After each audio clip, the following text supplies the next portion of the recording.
Yo, what is up, guys? Snap here. Today, we're going to be talking about what we are going to be playing in the 0.3 POE2 expansion. Yes, we are somehow being baited into playing this expansion. We aren't super interested in the endgame, obviously. Campaign is obviously CBT, but the asynchronous trade looks pretty cool, and they have added like a lot of new skills and new skill jumps, so maybe we'll play it casually for a few days. We're not going to be trying very hard, but, we're just going to get together with the boys, have a little meme, and hopefully it's fun. So that's kind of where our plans are at now. Anyways, I've thrown together some builds here that will round out our 6-man comp. It looks very similar to what we were actually playing in 0.1 in terms of the team composition, but there's a lot of new items, a lot of new passives, a lot of new skill gems and stuff that we can utilize here to increase the power level of our party here. So in 0.1, our DPS kind of ended around 50 million DPS in the 6-man party, which, back in 0.1 is pretty all right. But I think with these new changes and the new updates here to the party, we're going to be able to push maybe double, even triple that with some optimizations. So first off, we're going to start off with the supports, because the carries won't really make sense unless we go over what all the supports are doing and all the team utility buffs that they can provide to the carries. So unfortunately in POE2 there is a limited amount of utility or team buffs that you can put on characters, and so you're kind of limited in the choices that you're playing. You don't really have traditional aura bots or curse bots, mana guardians, this kind of thing in the game. So I've done my best to try and construct a party comp that has the most utility jam packed into it and will also feel the best in a 6-man. So first off is going to be the block support, of course. So first off, if you don't know what the block support does, is there's a shield in the game that makes it so the block chance that you have on your character is shared and proliferated to all of your allies in your presence. We're basically building around this shield to get as much block chance as possible, share it to all of our allies. If you are unaware, in the 0.3 patch notes here, player block has been buffed in that it makes it so you can block previously unblockable hits, which were AoE, but now you cannot block basically boss slams where there's like a glowing red attack on a boss and he slams, those hits are unblockable. But you can now block more things than you could before. But as a compensatory nerf, GGG has gone ahead and made our base maximum block 50% instead of 75. The reworked turtle charm on Warbringer makes it so your base or maximum block chance rather is 75%, but you take chip damage on every single block. The way that this works with the shield is that if you have max block of like 75 or 80 or whatever, you will still take chip damage on the support character, but everybody else that you share the block to will not be taking chip damage, and they can benefit from your basically turbo boosted block. So this basically necessitates you being a Warbringer. This note here, Renly's training has been nerfed to 35%, but it's still higher than the base block on Merit of Service, so this note is very good. Essentially, you're clicking Renly's training and then Turtle Charm, which is reworked obviously, and then your last two ascendancy points are honestly fucking useless. You can take the Encased in Jade, you can take like the armor or whatever down here, but it's all honestly kind of fucking worthless. So we have a 2-point ascendancy that's just giving us the max block, and then obviously the base block on the shield to help us cap our block a little bit better. Put the line in the custom modifiers here at 35% so that we can calculate our block properly. So first things first on this character is to just path to a bunch of block nodes. There's a lot of block in the starting area here in Warbringer, and then we path to this block node. We put in 2 block jewels here. Combined with the block on the ascendancy node, it's enough to cap you out at actually 84 block here. Now, the way we get to 84 block is by equipping an anvil, which gives us 5 max block chance. You can corrupt this to get to 6 max block. That will bring us to 81. And then on top of that, you can get a corruption on the Merit of Service to get +3 for a maximum total of 84 if you have perfect corruptions. 84 block with the new block proliferating to all your allies is going to feel incredible. It's just an insane amount of block chance. Your mitigation on this is going to be sky high. Now, after you've gotten your capped block, you want to click other useful things, mainly presence AoE, because you don't want to get your allies out of the range of the block, of course. You also want to put on an alpha cell for the massive spirit plus presence radius. If we look at the spirit or presence radius of the build here, you can see it goes way off screen. So it's going to be pretty hard for your teammates to run out of your block range here. Alpha cell is a very OP item for this reason. Now we just need to fix personal survivability on the build, and guess what? We're just clicking % energy shield on the tree. As it stands in POE2, you basically just click a bunch of energy shield, and because you get so much energy shield on your gear, it is just a superior defensive layer to everything in the game, because you can solve the recovery problem with Chevron Satchel. So the rest of the points on the tree are literally just clicking energy shield, and then we are also pathing to mass hysteria to give our teammates a little bit of an attack speed buff. This stacks, by the way, per player in the party. And then we have a couple points clicking keystones such as conduit and then resonance, so we can generate power and or endurance charges to the party. And that's pretty much it for the tree here. Rest of the items on this character we can go down one by one. Essentially, everybody in the party is going to want to get a scepter. You want to have one of each purity on support, so you want to have 1 Purity of Ice, 1 Purity of Lightning, 1 Purity of Fire. And then you want to basically get the following mods. Increased damage and flat on the prefixes are the most important. And then on suffixes, crit damage bonus, attack speed, and Ellie res. Then the last mod here is going to be the Socket, which is 14% increased critical damage bonus, which comes from the Wolf Talisman, which is now socketable in Scepters. The rest of the gear here is just going to be energy shield pieces. Try to get as much energy shield and resistances as possible here. You're going to use these slots to res cap, and then obviously MS and ES on your boots as much as you can get here. One of your rings is going to be a black heart because we are playing an attack-based build. One support in the party needs to be wearing a black heart. It just is free Intimidate. It's 10% more damage. It's something you just want to slap on the build here. Other slot is just going to be a res cap ring, and then your belt is going to be Chevron's Satchel. Chevron's Satchel is mandatory here on every single build in the party because they have removed Eternal Youth. Eternal Youth used to be the crutch for energy shield users to recover all of their life via flasks. You can still do that, but you unfortunately have to give up your belt slot with Chevron's Satchel. When you have a heavy drinker support in the party, this is very well worth it. Everybody in the party has to use this belt. Everybody can get massive ES pools and then recover it all via Alchemist Boon via a support. The heavy drinker will be what we go over next, so it makes more sense in the context of all the party, but we can quickly just go over all of the skills here on the support here. You have a Purity on the Scepter, you have a Blink for mobility, Charge Infusion to give you endurance charges, consumption to maximum energy shield. Overwhelming Presence helps out our Shockbot, apply shocks easier. Withering Presence is nice because we do have a lot of chaos damage in the party here. Profane Ritual is our primary charge generator. We want to be casting this as much as possible because we are using Resonance. This is endurance charges for the rest of the party with Conduit and Resonance. Sniper's Mark, you just cast on bosses and rares for a little bit of extra damage. It also is a nice frenzy charge generation source if everybody in the party is constantly spamming marks. And last but not least, you can throw down Orb of Storms 1 to proc your Blackheart ring here on rares and bosses. And then also we are going to be playing a Lightning Rod setup on our carries. This will help proc them slightly faster, even though there is a cooldown on them. It still helps proc your Lightning Rods faster so that your carries can shoot out more Lightning Rods faster without hitting the cap. Last but not least to mention on the skills is everybody in the party is going to want to be using a Quill Rain on a weapon swap. The reason for this is to spawn tornadoes that your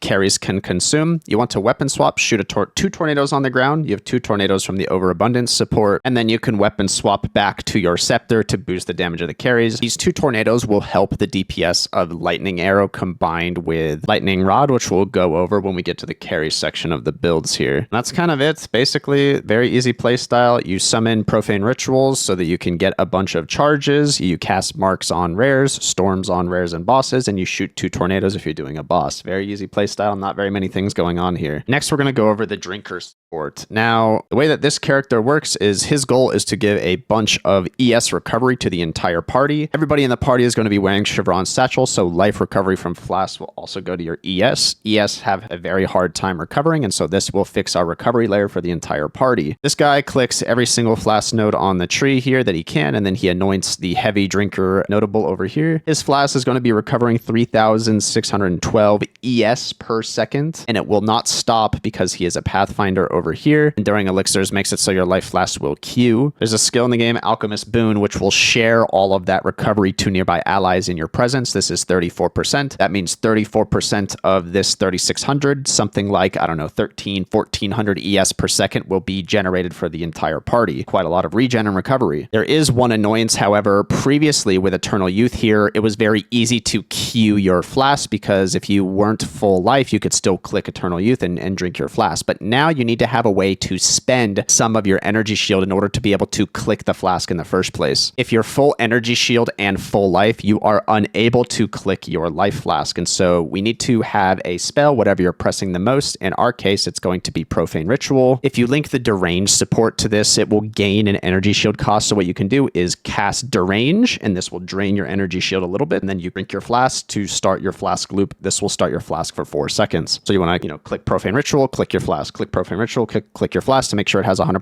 uptime here. As for the items, it's going to have identical Scepter mods as every other support we're going over here, except for, of course, we want to diversify the types of Scepters that we're using. We want to use this guy, Purity of Ice. We're using a focus here with as much ES as possible. If you can get resistances here, that's great, but it's not mandatory. Alpha's Hell, of course, will increase our presence radius. The Alchemist Boon buff is based off of presence, and so you want to have a massive presence AoE, which we can see here. 5.6 with basically 0 investment on the entire tree. You can definitely bump bump this up if you want to click or anoint stuff over here, like the Presence AoE from Profane Commander. You can definitely bump this up if needed. Rest of the gear slots, ES, resistances if you can get it, movement speed, ES on boots, very, very easy gearing here. Now, let's go on to Fixation of Yix. This amulet will give buffs to allies in radius, and it is very important to know that every single buff on this amulet stacks additively with every single other party member. So if you have 4 or 5 people with this amulet equipped in your party, if you're a carry, you're going to be benefiting from 4 of these amulets. That is going to be in total 80% attack and cast speed for the party, and then 200% crit hit chance and crit bonus. This has reduced presence AoE, but it can easily be offset by everybody in the party equipping an Alpha's Howl here to keep your presence radius very large. So basically everybody except for the Blockbot is going to be wearing this amulet, and we are going to be focusing on the attack mod. So if it's a low cast speed roll, high attack speed, that's great. And then we're looking for high crit chance and high crit bonus after that. The rings on this build are going to be ever grasping rings. Everybody in the party is CI, and so there's basically no downside for this. And we're going to be getting 61% or 62% chaos damage if you vol this to the carries in the party. But just know that only one person really needs to be equipping these rings. You can also shuffle them around. If it's too hard for one guy to get res capped with the 2 rings on, you can,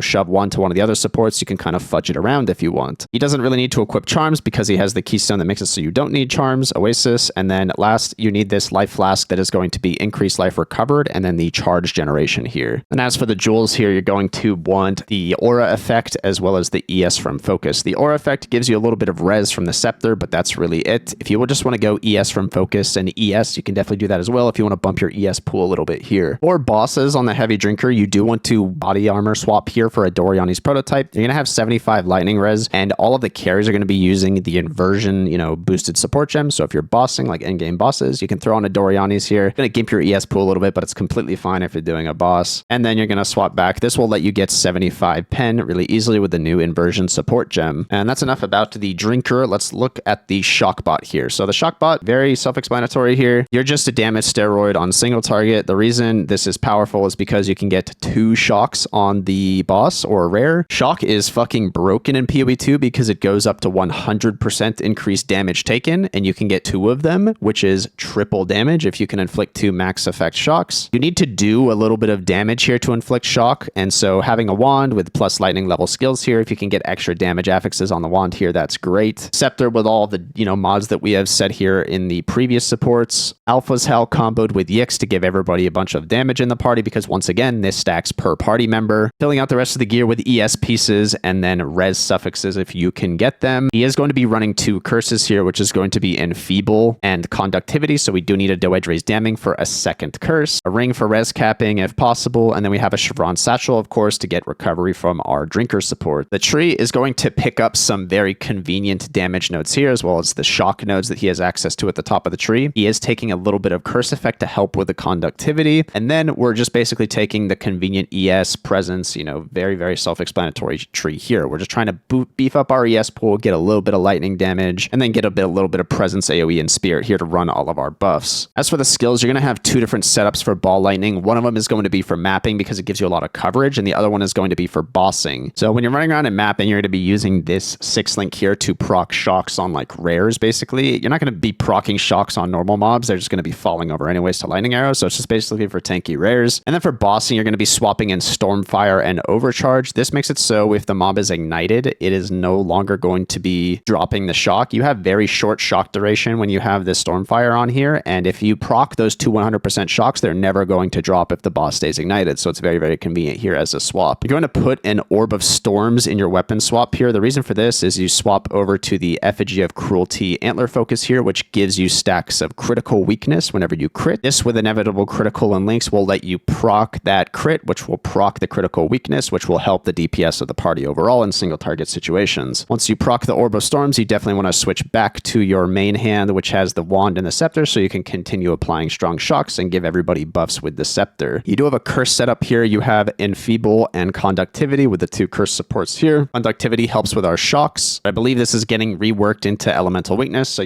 we'll change it to Elemental Weakness when that gets reworked here. You have Purity of Lightning on the scepter. You're going to be running Blink for quality of life. You have Ingenuity. You can also put Second Wind here if you want. Charge Infusion to give us more more energy shield and also more crit chance, importantly. Proccing crits for the antler here will give us more damage in single targets, so this is very, very important here. Overwhelming presence here will give us more shocks. It reduces the ailment threshold. And withering presence, because we have so much chaos damage in the party, will apply wither, which is more chaos damage. It's just very, very nice to have this stacking up automatically with multiple people with withering presence on in the party. Last but not least is you can use lightning warp as a guaranteed way to spawn shocked ground. On bosses, you can shoot your ball lightning and then lightning warp to it to put down shocked ground, and that shocked ground is a guaranteed shock on the boss, causing you to instantly cap out both your shocks on bosses. So yeah, the Shockbot is just, carrying around a scepter. He has the fixation of Yixon as a damage steroid. He's building a bunch of ES, and then he's applying 2 massive shocks. That's basically all the character does. Now we can move on to the Culler here. Now we have swapped the ascendancy on the Culler to a tactician from a witch hunter here. This ascendancy was bugged last time we played it, and the explode is very, very nice, and I believe this is getting buffed. However, I do think that the stuff that the tactician offers with the banners and the mortar cannon is a little bit more appealing. Because we're playing lightning arrow, I think we're gonna have a lot of clear speed, and so the single target and the quality of life you can get from the banners is gonna be very, very nice on tactician. So we're switching from the mercenary here, witch hunter, to tactician. You don't know how Cullers work. We equip grave binds, we get a massive AoE. We want to equip alpha cell, even though it gimps our rarity a little bit, to get a massive presence here. Presence radius with these on this build is going to be 9.2, which is obviously really, really high. You then just get rarity where you can on every single piece of gear. The best way to get rarity is going to be on and various rings. Now, you can corrupt these for more rarity and more minus elemental resistances, but you do need to try very, very hard to overcome the res penalty on here. I do think the best way to overcome the res penalty is to wear scepters with the resistance suffix in the party, and you're just going to be crutching on the elemental res that all of your party can give you by stacking scepters and stacking purities. This guy is going to have the hardest time capping his res, and so you don't want to put the purity on this guy. You want to put him on the other guys. Have this guy put on the Omen Scepter. From there, you're just putting on a Greed's Embrace. This is the most rarity you can get on your chest piece now. Put a bunch of rarity cores in it. You want to get this with 3 sockets and then Vald de 4 if possible. That's just the most rarity you can get. And then your other rarity piece is going to be boots with rarity and movement speed. These are probably going to be pretty hard to get, so you might need to sacrifice the energy shield or the movement speed, whatever, to get this here. And then, of course, you have a fixation of Yix. You can go a gold amulet for more rarity. However, I do think when you're progressing, you just want to stack as much damage as possible with your fixation of Yix. Get as much damage until you feel comfortable. Later on, you can drop this for a gold amulet if you want to get more rarity. If you have the gold amulet on, this build is 352 rarity, which,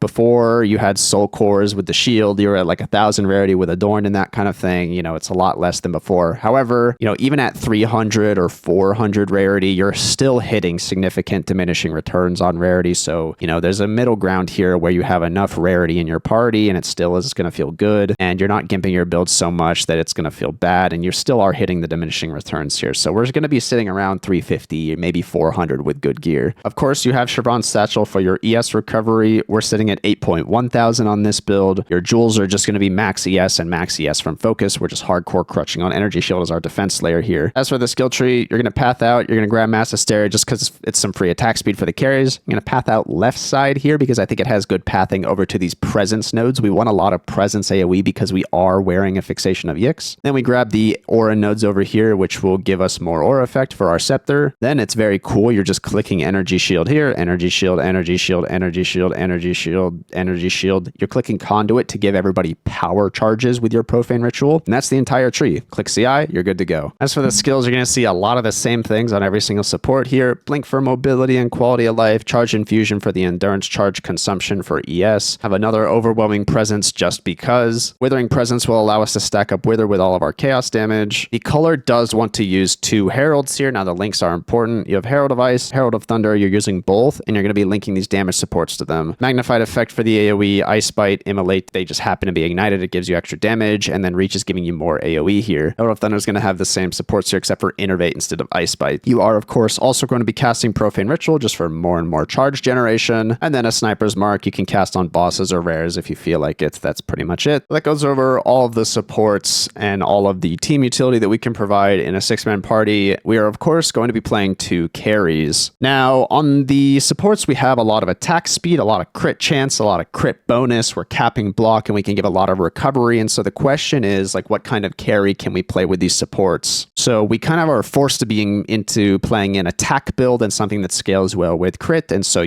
stuff stuff like Lightning Arrow, Lightning Rod is very appealing for us. However, there is some potential in stuff like Hollow Palm being very, very good in these setups as well. But we are kind of wanting to go something a little bit proven, and so we are finally going to be playing Lightning Arrow, Lightning Rod. We are finally going to be fubgooning it this time. Now, we're going to be going Deadeye. I think everybody and their mother is going to be playing Deadeye this patch. It's just an extremely strong ascendancy to be playing right now. Gives you the most movement speed, has an additional arrow, it's got point blank, it's got tailwind memes, it's just kind of got everything. So we're going to be going Deadeye. Now, it scales very well with the amount of crit bonus that people are providing in the party. It's a very, very good synergy with Tornado Shot that can be spawned by supports. They can also, you can proc Lightning Rods with a bunch of Orb of Storms. Kind of got everything going for it. So this is going to be very, very similar to Tree and Structure that Fubgoon is going to be playing. However, we modified it to be CI. We're just dropping all the evasion garbage because we don't need that shit because we have block. And then we path up to CI, you know, make it CI build. We're just basically making it for party here. As for the gearing here, you want the best fizz bow you can. Obviously, prefixes for fizz damage. You want base, crit bonus, and then extra proj if you can get it. This is pretty standard stuff here. These are the ideal quiver mods. You're not going to get a quiver like this, but you want flat lightning, increased damage if you can get it. Proj speed is good, but it's kind of point intensive if you want to convert your proj speed to damage. Increased crit chance, crit bonus, and attack speed. These are all the things you want on a quiver. Just try and get as many as you can. The rest of your gear, helmet, chest, boots is just ES, and then you want to cap your resistances. It is kind of important to get a spirit mod on your chest piece here. You will not have enough spirit to run everything if you don't get a, you know, low tier spirit mod. 30 is enough to run everything on this build. Gloves and boots are just, you know, ES and res if you can get it, and then ES, res, movement speed here. Now, once again, we are wearing Fixation of Yix even on the carries because when you're in range of your other carry, you're going to be giving him the buffs and vice versa. And so basically you can read this amulet as having all of these stats on yourself. You are not, however, wearing Alpha Cell because this build is too constrained for affixes. You're just going to have to deal with the low presence AoE. This is the 2.8. Just make sure both of the carries are stacking on top of each other when you need that extra single target. We are wearing 2 Ming's Hearts with the extra chaos damage and the reduced global defenses. This does gimp your ES pool a little bit, but Ming's, especially if you can get the corruption, are just by far the best DPS option on the carries. But if you feel like you want the ES pool, you feel like you maybe have enough damage, rare rings with just, you know, flat lightning on the prefixes are going to be just good as well. This will also help you res cap if you go rare rings instead. Just know that Mings are very, very good options. If you manage to get the Mings here and you have the drinker support with the chaos damage rings on, you're going to actually have about 50% chaos damage here instead of, you know, all of it being lightning. And that way you can take advantage of Wither. And then of course, belt is non-negotiable. Here we have a Chevron satchel because this is our primary recovery layer. For the charms on all the builds, you definitely just want to use a stone and a thawing charm. Getting CC'd is fucking cancer, so you want to use the charms to make it so you don't get CC'd here. As for the jewels, the easiest ones you can obtain here are just going to be max ES and crit damage bonus wherever you can here. Of course, there are timeless jewels, you know, with the radius jewels, there's better options here, but, you know, as a baseline, you want to be looking for these jewels to start. Now, quickly, let's go over the skills. Now, we have Charge Infusion. We're going to be generating all 3 charges. This gives us, you know, the maximum ES, gives you skill speed, which is attack speed. And it's also giving us all of the crit chance as well. Is very, very good here. We are going to be using row amount. We're using a bow. Row amount's just pretty OP, gives us a lot of movement speed. We're going to link it to precision to give us a little bit of an accuracy boost. If you want to on the carries, you can also help to apply the Effigy of Cruelty debuff, but if the, you know, Shockbot's on top of it, you don't need to do that. As for our main skills here, it's Lightning Arrow with Martial Tempo, Ambush, Charge Shots, Primal Armaments, and Fork. This is a very good clear setup. There are, of course, new Primal supports coming. These are probably going to change around. We're probably going to try and get the Inversion support linked up in here. Just know that these are probably going to change, but this is kind of what you were using before. Barrage is very nice to shoot off a bunch of lightning rods, and then you can also use them on lightning arrows. Just, you know, very good link here. These are our lightning rod links here. You want Conk Effect, Overextend. This will give us a ton of crit damage. Lightning Infusion is fine because we're doing chaos and lightning. We don't have any fire or any cold damage ideally. We have Close Combat because we have Point Blank as well. This will just make it so when we're nearby bosses, we are going to be doing a shit ton of damage. Execute is probably the worst support link here, which you can swap out for the Inversion support, the new Primal support here. Toxic Growth with Font of Rage is some classic technology just to give us, you know, rage generation. And then you link this to Berserk here with the rest of our spirit that we get from the chest piece to give us more rage effect here, which is a giant more multiplier to our attack damage. So over on the calcs page, I've done all the buffs in the party. First off, we get Intimidate from a ring. That's just 10% increased damage taken. We set our distance very low because we're going to assume we're going to be attacking the boss from close range. From our 4 Fixation of Yixes that are applying per carry, we're getting 200% crit hit hit chance and bonus, 80% attack and cast speed. If we assume some pretty roll weld scepters, these are the stats that we're getting from them. 99 all rest, 400% damage, 1 to 150 lightning damage, 120 crit bonus, 56 attack speed, and another 56 crit bonus from the talismans. The 2 ever grasping rings, if they're corrupted, are giving us 31% gain twice. Malice, if fully ramped, is giving us 10% to critical hit chance. War Banner, when placed down by the Culler, is giving us 38% more attack damage and 31% attack speed. The Mortar Cannon, when summoned by the Culler, is giving us 15% of damage as extra fire. The Shockbot is applying 2 100% shocks. I put the Rage buff here because it just doesn't seem to work in POB, which is 47% more damage. We have 2 Mass Hysterias here, which is 12% attack speed. And then from Wither, we have 50% increased chaos damage here. If you assume the Drinker or the Culler, whoever is doing a Doriani swap with the inversion support here, you're going to have negative 75 lightning res on them. This will bring your average hit on the lightning rod to around 1.7 million or 1.8 million, something like that. You're able to hit like, I don't know, 20, 30 times a second with the lightning rod when you have all the tornadoes going off. You know, you're shooting lightning rods and then you're shooting lightning arrows into tornadoes, which are spawned by supports, which is proccing all the lightning rods. So it's kind of hard to estimate how many hits you're getting. It's kind of best to look at the average hit instead of the skill DPS here for lightning rod. But with all the attack speed buffs in the party, we have an attack rate of around 5 per second, which is pretty good for bows. If we want to include an attack speed roll on our bow, we will put our attack rate at 6. But just know that it is not necessarily the best thing to put on the bow suffixes. Sometimes, because we have so much attack speed already, sometimes it's better to prioritize either plus level if you can, or plus proj. But just know attack speed is an option here. As for leveling all these builds, I am honestly not going to give you guys any fucking advice. I played this game exactly one time. I have no idea how to level in this game. I don't want to give people bad advice. I am not going to practice because that's fucking cringe. This game is unfun in the campaign, so we're not going to be doing any practice. Basically follow somebody else that does good leveling guides and then try to respec to this, you know, when you're like level 50, 60 or whatever. That's what I would suggest. Now, real quick, I can kind of go over some options for like duos and trios since there's a question I get asked a lot. Now, in a duo, you have 2 options. You do want to leverage the Merit of Service block shield, but you don't necessarily have to be doing it on a Warbringer. So here's an idea, which is from It's Fine Okay. This is definitely not fleshed out by any means. I will link this if anybody just wants to take a look at it, but it is a Pathfinder to give you all the recovery to your ES, but it's trying to get a little bit of rarity on the rings, and you're going to be still equipping a Gravebinds Alpha's How here. This gets you to 50% block. It gives you Gravebinds, and you're equipping the rarity here, so you don't have to do it on the carry. I think it's very, very good idea. So you can kind of either prioritize the recovery that the Pathfinder is giving you, or you can try and go more mitigation based by getting higher block on the Warbringer. But essentially, you just want to be giving, you know, block and equipping a scepter, a fixation of Yix, and just trying to give like a little bit of damage to your carry while giving them a strong defensive layer as well. That's kind of the best you can do in a duo, is to either go, you know, all in on block or kind of go like